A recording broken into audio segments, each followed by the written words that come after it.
ruangan media ini dalam rangka berbagi praktek baik jurus BK hebat, jurus 1 kenali potensi, jurus 5 jalin koneksi oleh Ibu Ari Alfiana SPSI. Pak Mar. Semoga dalam kegiatan ini bisa berjalan dengan baik. Amin. Sebelum dimulai,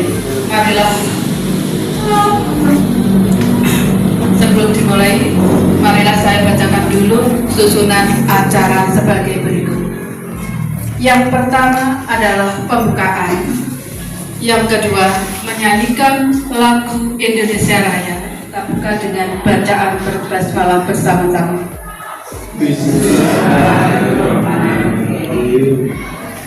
Acara yang kedua yaitu menyanyikan lagu berdiri.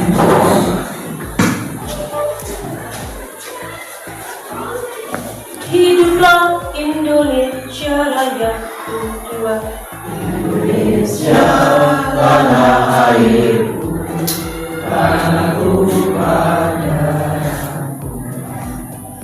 Di sanalah aku berdiri, jadi baru hidupku. Indonesia kebangsaanku, bangsa dan tanah kita. Hiduplah Indonesia Raya, Indonesia Raya, merdeka, merdeka, tanahku, negeriku yang ku cinta. Indonesia Raya, merdeka, merdeka, hiduplah Indonesia. Assalamualaikum warahmatullahi wabarakatuh. Waalaikumsalam warahmatullahi wabarakatuh. Selamat pagi dan salam sejahtera bagi kita semua. Puji syukur marilah kita panjatkan kehadirat Allah Subhanahu wa taala, karena hanya atas izinnya kita bisa berkumpul di sini dalam kegiatan berbagi perasaan sama. Kita nantikan sabarannya di yaumul akhir. Beriring doa semoga kita semua nanti tercatat sebagai umat beliau. Amin ya rabbal alamin. Yang kami hormati Ibu Ratna, dalam hal ini fasilitator nasional ya Bu Ratna, dan Bu Ana atau Ari Alfiana. Kalau saya Bu Ana, Bu Ratna bingung itu Bu Ani loh, Bu Ana kalau kita manggilkan. Juga yang kami hormati sebagai fasilitator daerah MGMP BK Bimbingan Konseling, kemudian Bapak Ibu guru, karyawan, kemudian apa yang disampaikan meskipun kita bukan guru BK, maka kita juga ikut mengimplementasikan, itu saja. Nanti untuk lebih lanjutnya akan disampaikan oleh mereka berdua yang memang tupoksinya pakai di bidang itu. Kalau saya mengukur-ukur tok hanya pengantar mawon, nanti monggo diikuti bersama sampai tuntas, sampai selesai, sehingga bisa kita terapkan pada anak-anak didik kita. Kita membentuk karakter bersama. Terima kasih waktu yang diberikan kepada saya. Assalamualaikum warahmatullahi wabarakatuh. Waalaikumsalam. Yang terhormat Bunda Husnul sebagai Kepala Sekolah SMP Negeri 1 Bendungan, Bu Ari Alfiana yang kami hormati sebagai Cafasda Kabupaten Trenggalek, dan Bapak Ibu semuanya yang sudah hadir untuk praktek baiknya Bu Ari Alfiana. Di sini ngapunten nggih Bunda, saya muka timahnya derek Bunda aja nggih. Langsung mawon nggih. Dan di sini kula yang berdebu sebenarnya. Bunda Husnul kan terutama yang tidur cepat, bangun awal itu nggih. Puji syukur alhamdulillah Bapak Ibu, kita hari ini bisa berkumpul untuk kegiatan saya berbagi praktek baik jurus BK hebat Terima kasih atas waktunya Bapak Ibu yang meluangkan untuk kegiatan hari ini. Di sini Bapak Ibu nanti saya bisanya sharing ya Bapak Ibu. Jadi bukan kok saya mau menggurui, dari kemarin saya mau matur itu saya takut kok balik ndredek gitu. Terima kasih ya Bapak Ibu. Jadi nanti saya berusaha untuk sharing dengan panjenengan sedaya. Yang pertama yang ingin saya sampaikan dari 7 jurus BK Hebat tadi yang sudah disampaikan oleh Ibu Ratna. Ini saya mengambil 2 jurus, jadi yang disampaikan itu 2 jurus saja. Jadi saya memilih untuk kenali potensi dan jalin koneksi. Untuk yang pertama, kenali potensi, ini saya pilih karena saya menganggap bahwa ini sangat penting untuk anak-anak, yaitu sebagai sebagai dasar asesmen siswa untuk melaksanakan pembelajaran atau layanan selanjutnya. Dan kemudian untuk yang jalin koneksi, ini adalah sangat kita butuhkan untuk memberikan layanan konseling dengan anak-anak, terutama sekali di sini kebetulan BK-nya cuma saya, Bu Ratna, jadi saya memang membutuhkan konselor sebaya untuk membantu saya agar layanan terhadap siswa itu bisa secara menyeluruh gitu. Jadi tidak hanya siswa yang bermasalah, tapi dengan adanya konselor sebaya bisa membantu saya untuk bisa menangani seluruh siswa.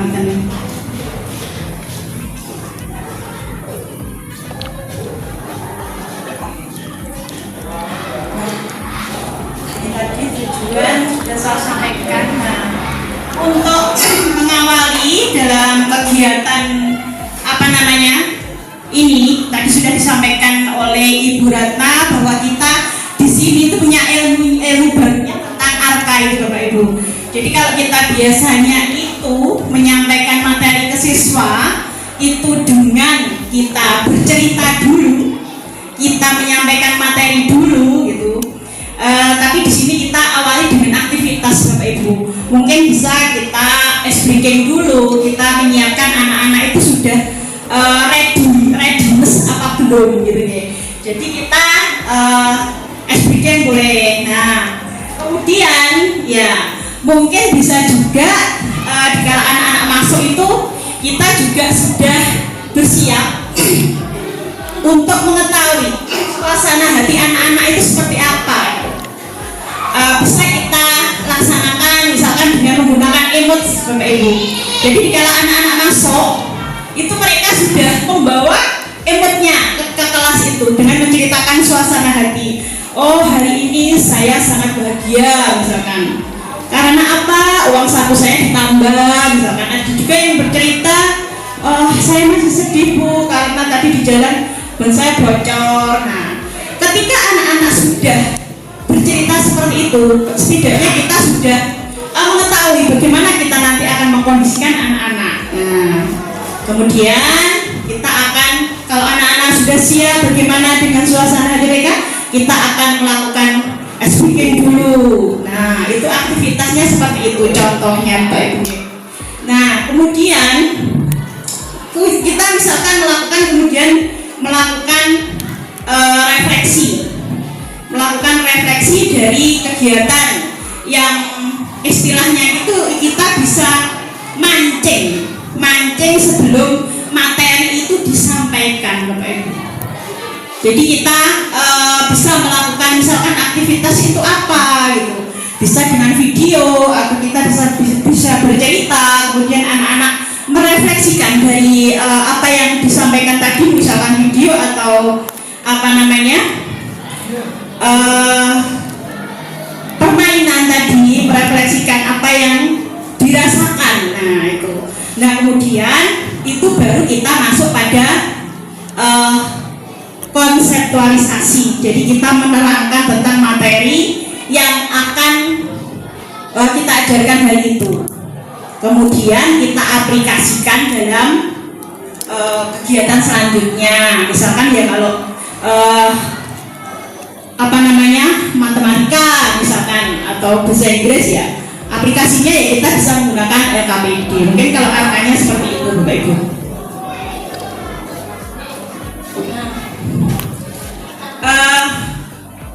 Mungkin Bapak Ibu bisa mencoba, nanti saya share yang link Aku Pintar itu nih Bapak Ibu, biar nanti juga bisa diterapkan ke anak-anak katanya. Sebentar Bapak Ibu.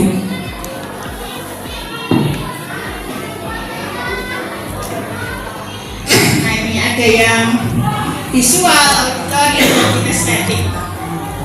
Nah ini kayak belajar visual, yaitu mereka lebih menarik itu dengan gambar-gambar, lebih cenderung membayangkan dalam pikirannya. Kemudian ada juga auditori, lebih cepat dengan informasi yang disampaikan secara lisan. Kalau kita ceramah, kita ngoceh, jadi mereka akan lebih mengena. Nah kemudian kalau kinestetik harus dengan banyak praktek-praktek kontekstual ya Bapak Ibu. Nah selain itu kita dikenalkan juga dengan kecerdasan majemuk Bapak Ibu.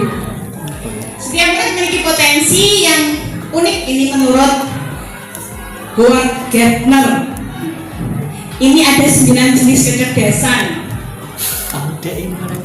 Ada yang visual, spasial, verbal linguistik, ada interpersonal. Bagaimana mereka berkomunikasi secara verbal akan lebih baik kalau yang orang interpersonal ini. Ada yang intra, sudah saya jelaskan di depan bahwa melakukan yang kepada siswa, keterampilan ini dapat memberikan layanan secara optimal gitu dengan saya memilih jurus ini. Nah ini yang pertama itu yaitu kita hadir sepenuhnya Bapak Ibu. Ya kita hadir sepenuhnya kepada murid kita yang hadir ya, yang mau konseling itu kita meletakkan semua yang ada di dalam benak dan pikiran kita. Kita fokus pada anak itu. Kita hadir sepenuhnya dan kita sebagai pendengar aktif di sini. Jadi kalau anak itu maksudnya sudah datang, terus misalkan gini Bapak Ibu, kok kita mau dahar ya Bapak Ibu, mau dahar sarapan, tiba-tiba anak datang. Nah, terus kita mau milih yang mana? Mau milih apa? Kita mau melanjutkan makan kita atau kita mau menangani siswa dulu? Nah, itu kira-kira bagaimana ya Bapak Ibu? Kalau seperti itu. Terus mungkin Pak Tomo.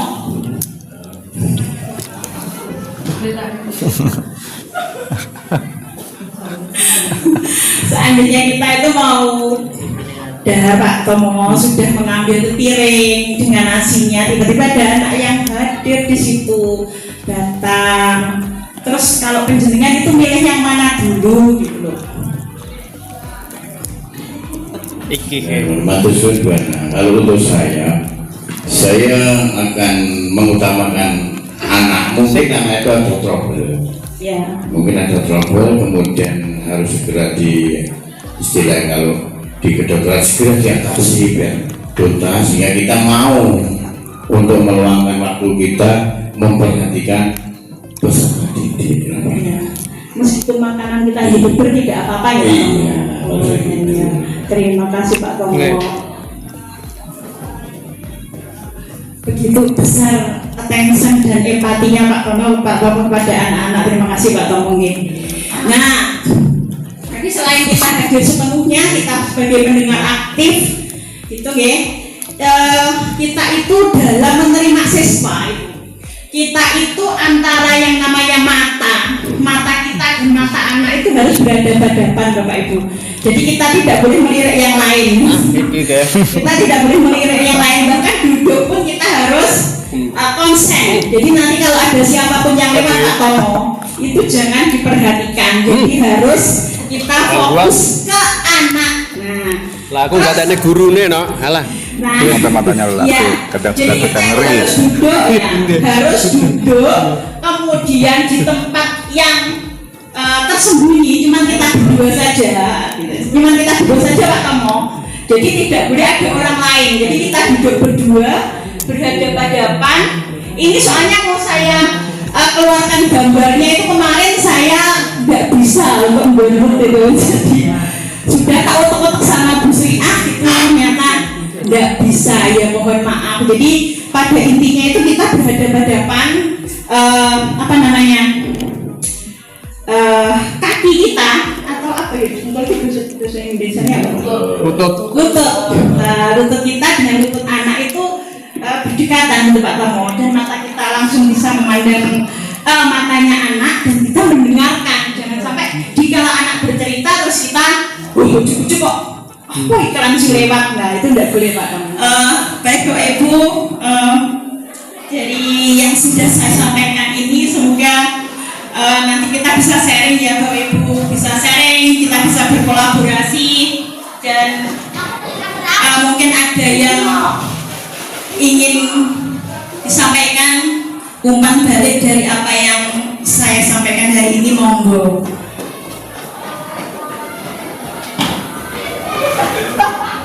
Monggo, sinten Bu Puji?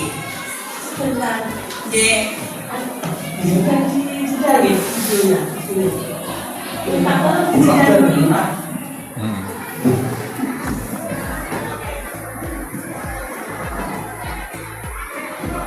Jadi implementasi ke anak-anak kemarin ini hasilnya Bapak Ibu. Ini kemarin ini yang tadi aku pintar tadi Bapak Ibu. Ternyata anak-anak itu ini dari kelas 7D Bapak Ibu, ini dari kelas 7D. Kemudian saya kelompokkan berapa persen gitu nggih.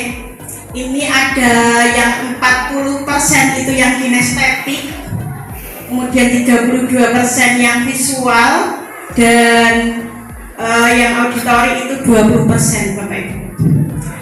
Nah ini analisisnya, hasilnya rekapan itu yaitu tadi yang 40, 30 sama 32 tadi. Nah ini RPL-nya Bapak Ibu. RPL-nya kita memasukkan ARKA ini Bapak Ibu. Ini jadi ada aktivitas dulu ya, anak-anak melakukan SPK, kemudian mengisi aku pintar tadi, kemudian melakukan refleksi. Jadi mereka menuliskan mereka itu masuk dalam gaya belajar apa itu Bapak Ibu. Kemudian setelah itu mereka berkelompok Bapak Ibu. Saya menjelaskan dulu tentang untuk konseptual itu saya menjelaskan tentang gaya belajar yang mereka miliki gitu Bapak Ibu ya. Kemudian saya aplikasikan mereka berkelompok sesuai dengan gaya belajarnya masing-masing. Jadi yang kinestetik dengan kinestetik, yang auditori dengan auditori, yang visual dengan visual gitu. Ini sampai sudah ini ya Bapak Ibu. Terus ini ada lembar LKMPD. Jadi mereka menuliskan nah ini dokumentasi dari kegiatan yang telah saya lakukan. Ada yang ini waktu SPK berdoa, SPK, kemudian ini mengerjakan link tadi, kemudian saya menjelaskan dari gaya belajar tadi, kemudian mereka berkumpul ini dan menuliskan kalau yang kinestetik itu bagaimana gitu, yang auditori itu cenderungnya bagaimana. Nah itu tuh. Kemudian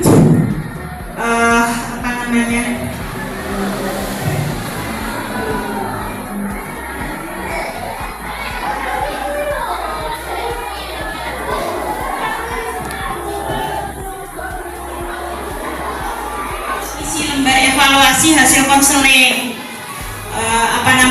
itu ada yang kurang baik untuk skala 1 itu cukup baik dan sangat baik. Kalau di sini hasilnya alhamdulillah itu sudah sudah baik Bapak Ibu ya. Itu kemudian RPL, terus selanjutnya yaitu laporan individu.